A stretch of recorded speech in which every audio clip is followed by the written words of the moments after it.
Oi, meu nome é Gabriela, eu sou a responsável pelos nossos encontros de redação e... Ai, meu Deus, eu deixei os slides no... eu deixei os slides na metade, desculpa, a gente já tava dando uma olhadinha. Pronto, nada aconteceu. 16 segundos, a gente finge que nada aconteceu.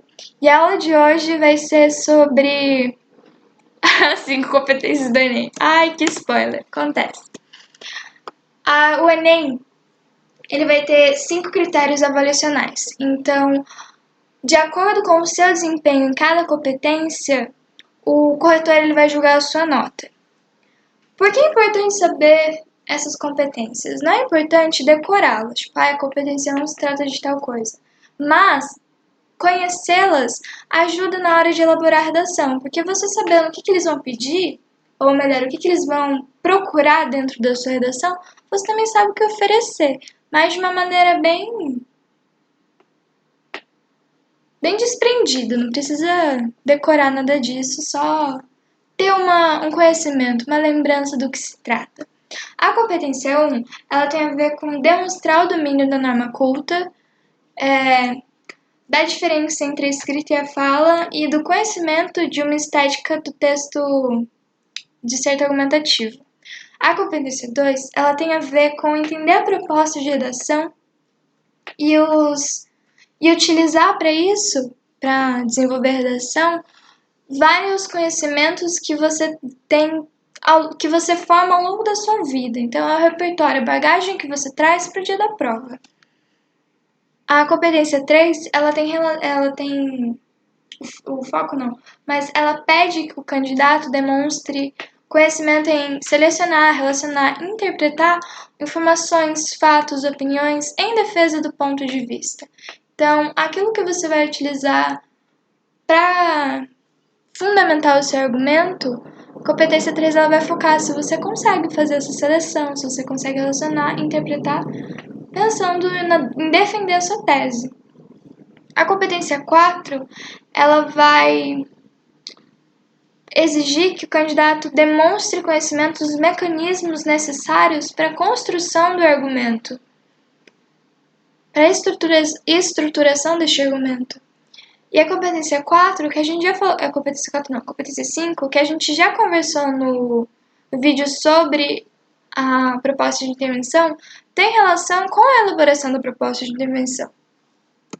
Só deixa eu checar que horas são. Ok, obrigada. Quais são os níveis das competências?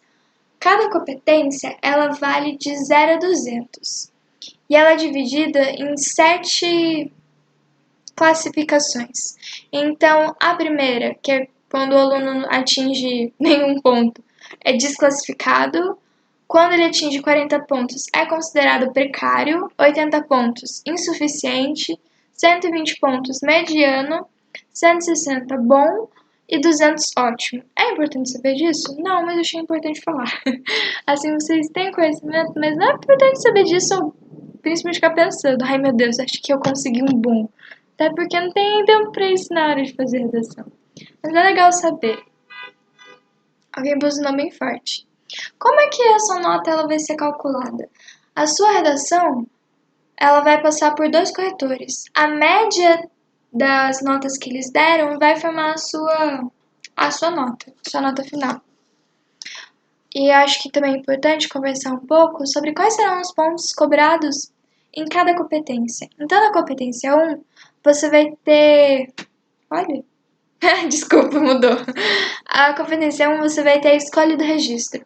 Então, ela pensa se... Ela considera se o candidato sabe diferenciar a escrita da fala. Então, neste ponto, não é adequado que o aluno coloque marcas de oralidade dentro da redação ou figuras de linguagem, porque as figuras de linguagem elas aproximam o texto a outro tipo de gênero, ao narrativo, a uma crônica, um poema, e o gênero cobrado pelo Enem é a dissertação argumentativa.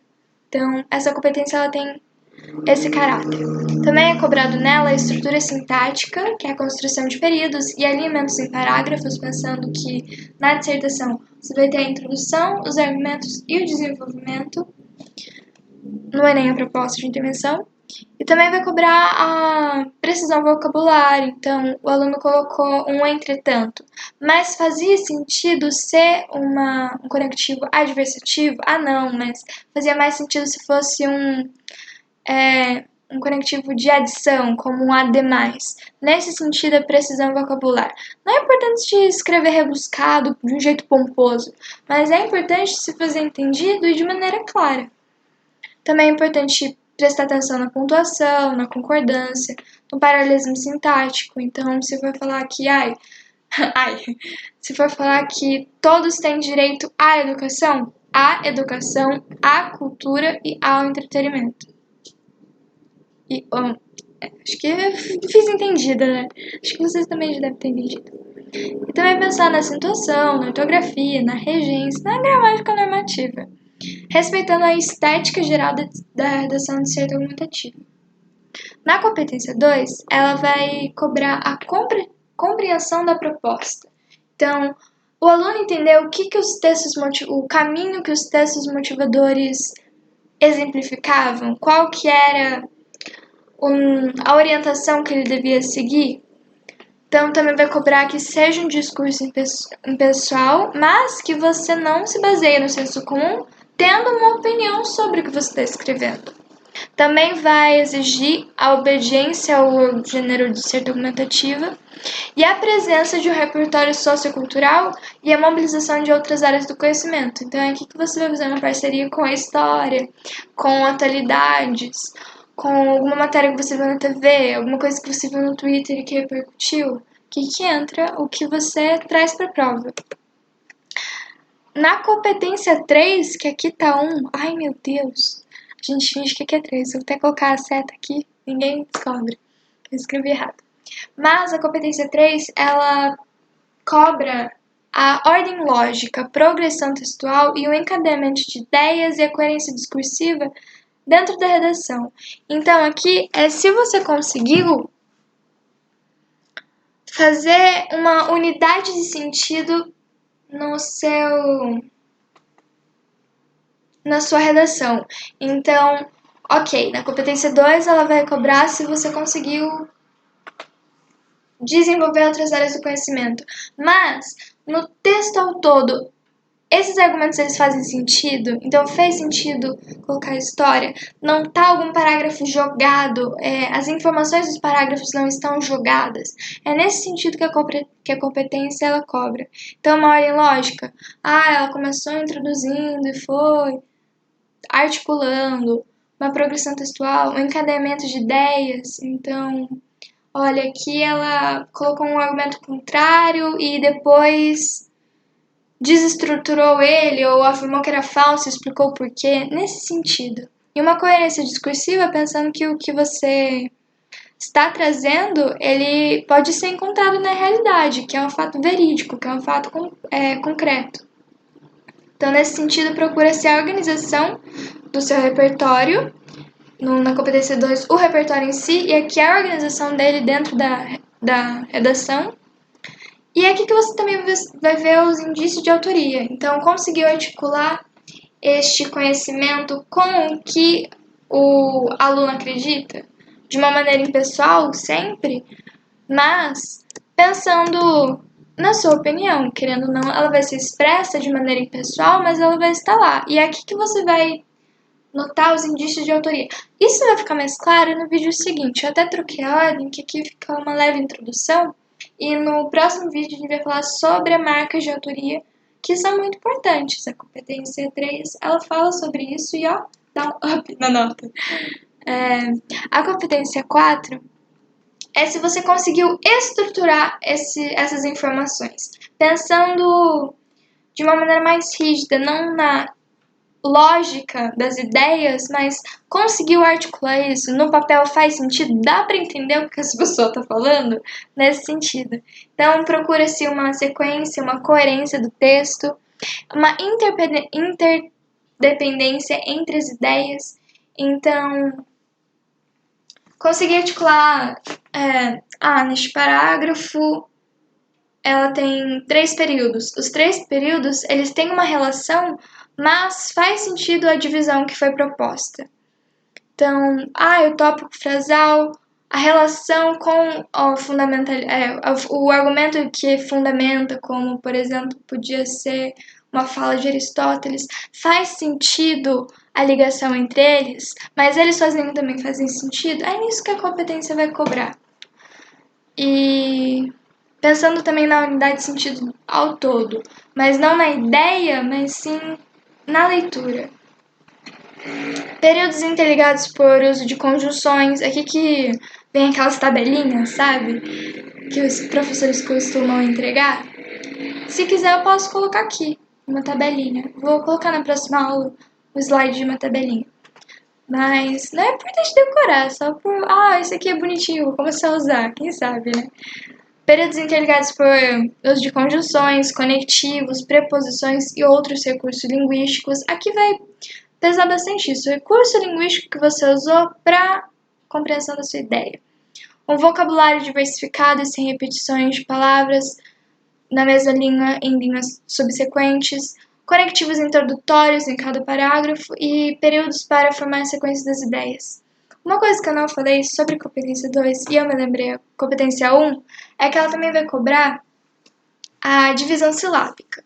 Então, é importante pensar que, por exemplo, eu acho que talvez eu tenha confundido, mas é porque eu me lembrei agora. Desculpa.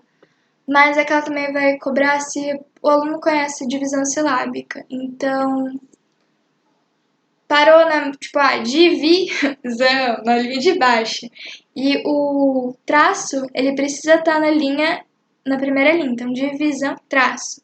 Nananana, vírgula. A vírgula não pode estar no começo da outra linha. Ela tem que estar na linha final. Enfim, a linha. Mas acho que vocês já sabem disso, é só porque uma vez me falaram isso, eu estou repassando conhecimento. Ou a dica, né? Melhor dizendo. Era isso. E a competência 5 é referente à proposta de intervenção. Então, ela é bem detalhada, tem o agente, tem a ação, tem para quem que ela vai ser, o porquê que ela vai ser, né? Qual o objetivo. Que a gente conversou isso no outro vídeo, então não vamos estender. Mas tem a ver com isso, com a articulação, se foi uma proposta de intervenção bem elaborada, se ela é plausível, então faz sentido dentro da nossa realidade. Para isso, ela precisa respeitar a nossa diversidade sociocultural, também precisa respeitar os direitos humanos. Alguns pontos que eu queria comentar é que, por exemplo, é permitido uma repetição ou um erro, ou é permitido. Então, se você escrever uma palavra errada, mas ao longo do seu texto não tiver mais essa mesma palavra escrita de maneira errada, eles não vão considerar. Não é que não pode errar para tirar 1000. Não sei nem se vocês pensam assim, mas contanto que o seu erro não seja repetido, que ele não seja algo, nossa, não, mas não conhece isso de fato, foi só um erro de atenção, não será cobrado. Esses desvios de atenção não são crucificados. É importante, por exemplo, eu vou pensar no tema. Não fugir ao tema, não tangenciar, sempre se ligar ao tema, para ter o maior desempenho dessa competência e atingir o 200. Então, nesse sentido, espero que não tenha ficado confuso. Essa foi a aula de hoje. Não é uma ideia que vocês decorem nada disso. A ideia é só mostrar o que as competências vão pedir e de que modo você pode te ajudar na elaboração. Não, mas eu preciso elaborar uma proposta de intervenção, preciso colocar o ação, o agente, porque eu tenho uma competência que vai me dar nota só por isso, então eu preciso colocar isso aqui. Entender o que é necessário e o que não é necessário. Fim da apresentação, meu e-mail de contato, caso vocês queiram dar um alô, mandar uma redação. Temos uma sugestão de proposta de redação para este mês. Se quiserem me mandar até o dia 31. Se quiserem mandar novembro também, dezembro, fica à vontade. Mas eu sugiro que até esse mês, porque mês que vem eu vou trazer uma sugestão da proposta de redação da FUVEST, eu acho. Não há uma certeza nessa vida, mas acredito que sim. Bons estudos a todos. A menininha fazendo compras Não é por nenhum motivo em especial. Eu espero que eu tenha sido clara e não tenha ficado muito baralhada. Eu não quero fazer aulas muito longas porque eu acho que, poxa, não são interativas, ainda estamos numa pandemia e, querendo ou não, é técnica de redação. Faz muito mais sentido praticar a redação do que ficar 30 minutos aqui falando sobre. Então, espero que vocês estejam bem. Até a semana que vem. Tchau, tchau, gente!